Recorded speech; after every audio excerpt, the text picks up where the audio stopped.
গণমাধ্যমে আলোচিত মুখ সাবেক সচিব আবু আলম মোহাম্মদ শহীদ খানকে গেল বছরের আগস্টে সন্ত্রাস বিরোধী আইনে গ্রেফতার করে পুলিশ। সম্প্রতি তার জামিন মিললেও পিছু ছাড়ছে না দুদক।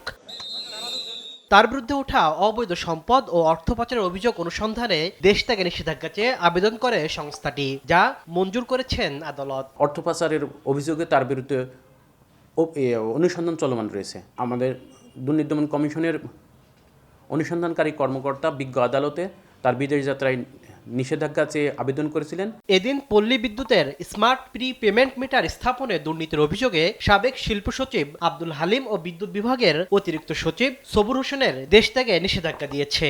মোহাম্মদ আব্দুল হালিম, বিদ্যুৎ বিভাগের অতিরিক্ত সচিব সবুর হোসেনেরও অনুসন্ধান চলমান থাকায় তাদের বিদেশ যাত্রায় নিষেধাজ্ঞা দিয়েছেন বিজ্ঞ আদালত। ছাগলকাণ্ডে আলোচিত এনবিআর এর সদস্য মতিউর রহমানের বিরুদ্ধে 6.5 কোটি টাকার দুর্নীতির দালালিক প্রমাণ মেলায় চার্জশিটের অনুমোদন দিয়েছে কমিশন। সম্পদের তথ্য গোপন করেছেন এবং 5 কোটি টাকার বেশি জ্ঞাত আয় বহির্ভূত সম্পদের অভিযোগে তার নামে মামলা করেছিল দুদক। সেই মামলায় দুর্নীতি দমন কমিশন আজকে চার্জশিট অনুমোদন করেছেন।